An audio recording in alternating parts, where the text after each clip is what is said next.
यहाँ पर बीजेपी के लोग यहाँ पर आकर पाकिस्तान जिंदाबाद का नारा लगाते हैं, शूटर्स यहाँ पर भेजे जाते हैं।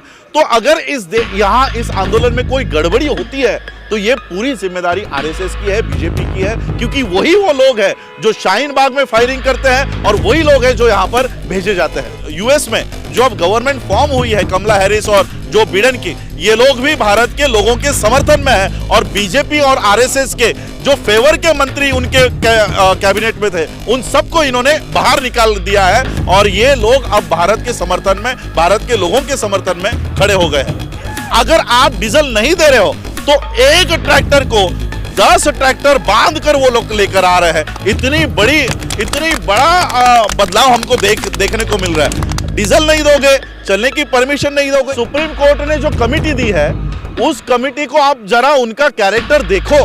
इन्होंने पहले ही किसान बिल को सही ठहराया है। ऐसे लोगों को अगर आप कमिटी में देते हो तो ये रिपोर्ट क्या देंगी? इसलिए इस कमिटी के रिपोर्ट पे हम लोगों को भरोसा नहीं है। आज़ादी के कुल 72 साल बाद आज एक बार फिर देश की जनता सड़कों पर है। सवाल उठता है कि आखिर ऐसा क्यों हुआ जो जनता को फिर से सड़कों पर आना पड़ा, खास तौर से किसानों को, क्योंकि किसान वो अन्नदाता हैं जो पूरे देश को खिलाता है। आज वही सड़कों पर है, लेकिन ताज्जुब की बात यह है कि सरकार अब तक उसकी किसी मांग को लेकर के सीरियस नहीं नज़र आती है। कहीं ना कहीं ये दिखाई पड़ता है कि सरकार इन किसानों को नज़रअंदाज करती है, क्योंकि 100 से अधिक जो किसान हैं वो अलग अलग बॉर्डरों से खबर आ रही है कि वो उनकी जान जा चुकी है, लेकिन सरकार ने एक ट्वीट तक नहीं किया, सरकार के किसी नुमाइंदे ने भी एक ट्वीट तक नहीं किया ये जताने के लिए कि वो किसानों के बारे में सोचती है, देश की जनता के बारे में सोचती है।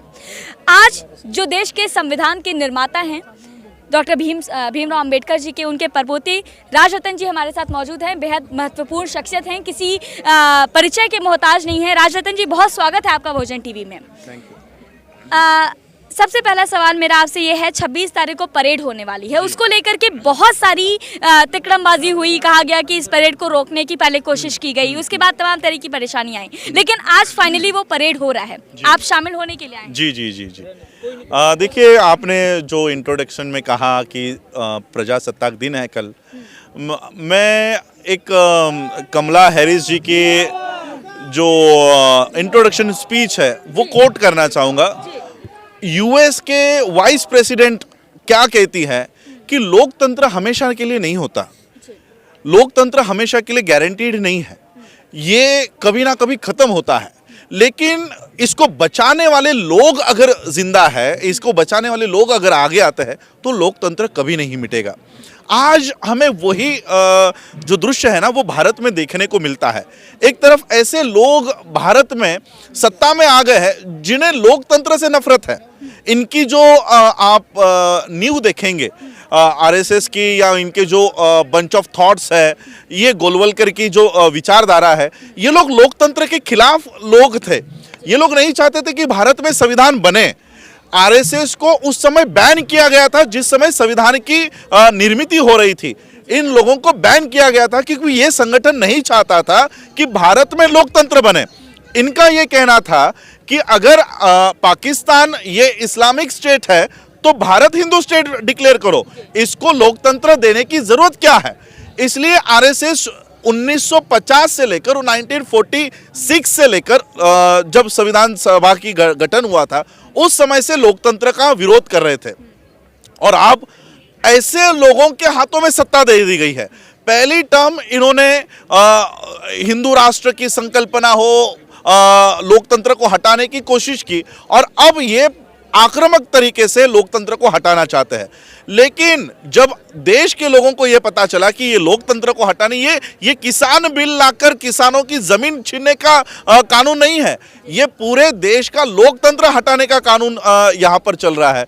और इसलिए कमला हैरिस का मैं ये कोटेशन या स्पीच यहाँ पर इसलिए कोट कर रहा हूँ क्योंकि अब देश में लोकतंत्र को बचाने वाले लोग तैयार हो गए हैं। और इसलिए मैं ये कहना चाहता हूं, मैंने पिछले बार भी सिंघू बॉर्डर पे यही स्टेटमेंट दिया था कि मोदी नहीं, आरएसएस नहीं, मोहन भागवत नहीं, गोलवलकर भी नीचे आ जाए ना तब भी इस देश से अब लोकतंत्र नहीं हट सकता, क्योंकि लोकतंत्र को बचाने वाले लोग तैयार हो गए।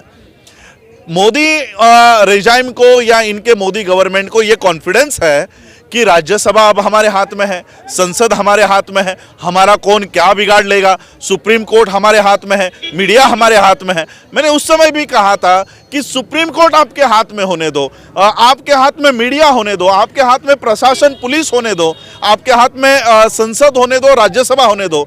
ये भी अगर आप इसमें मेजॉरिटी में हो, लेकिन देश में हम मेजॉरिटी में हैं। इस देश का एससी हो, एसटी हो, इस देश का ओबीसी हो, चाहे वो किसान है, इंजीनियर्स है, डॉक्टर्स है, इस देश के लोग, हम जो लोग हैं, ये हम मेजॉरिटी में हैं।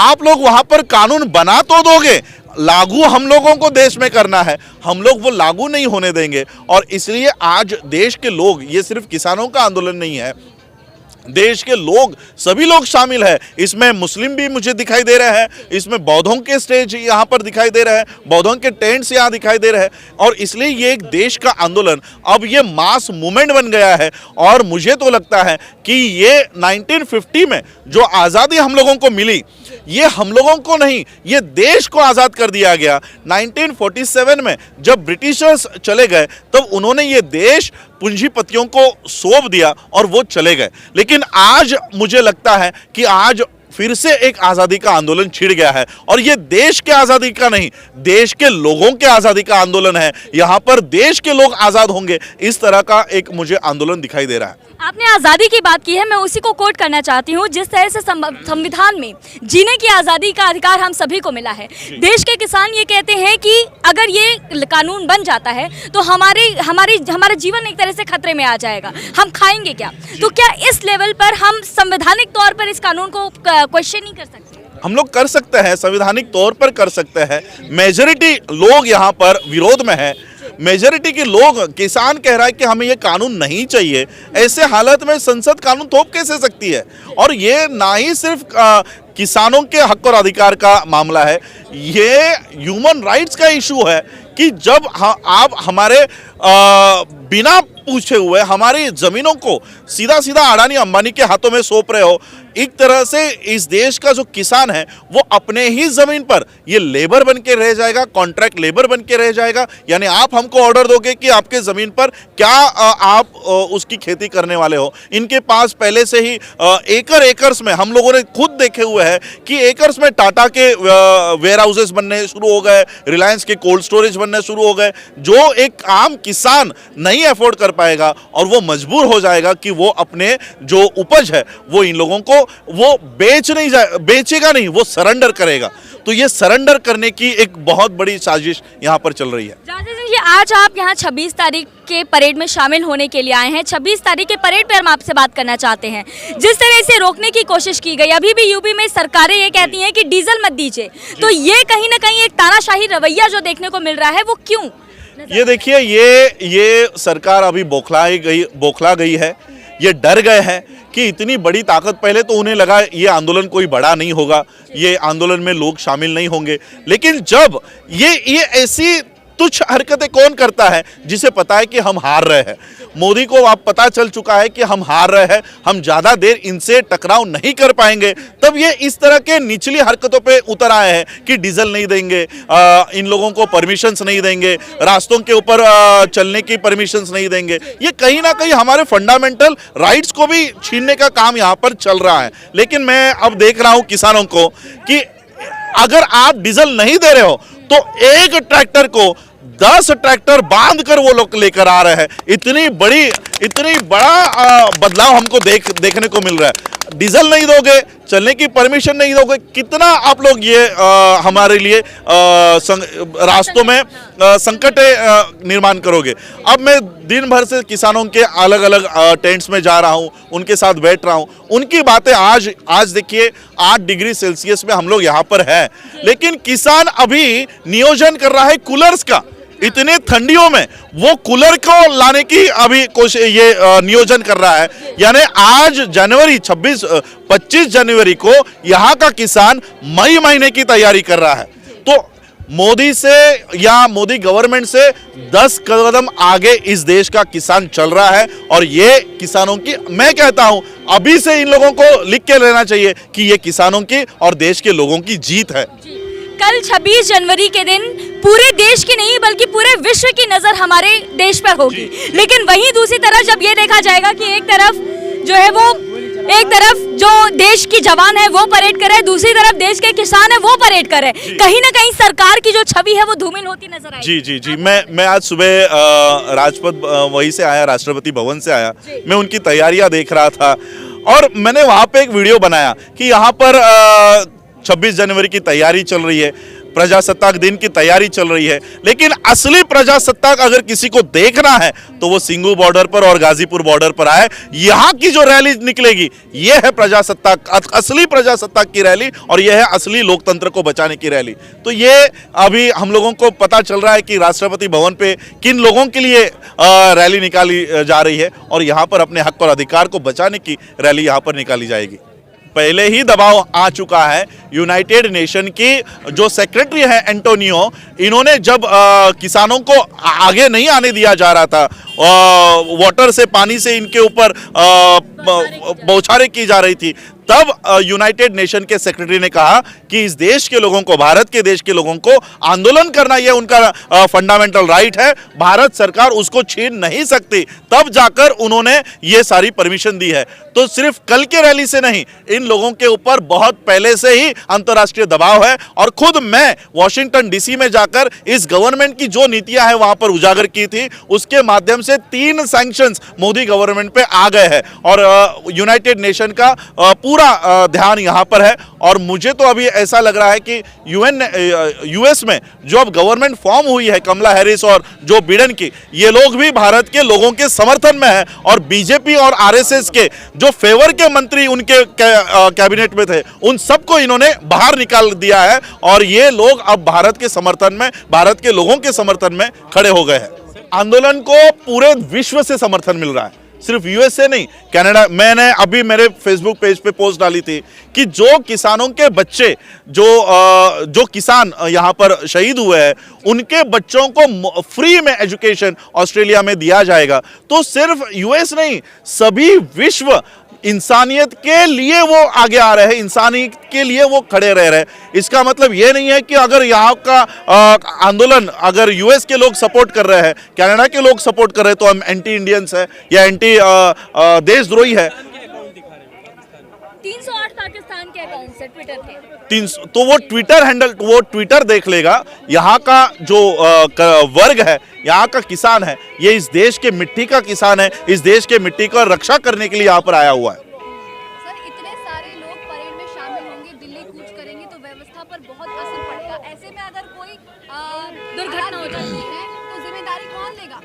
देखिए, ये देश के लोगों का आंदोलन है और जब मैं यहाँ पर मैं घूम रहा हूँ, इतने दिनों से ये आंदोलन चल रहा है। ठंड में, बारिश में यहाँ पर आंदोलन हुआ है, बारिश में तक लोग बैठे हुए थे।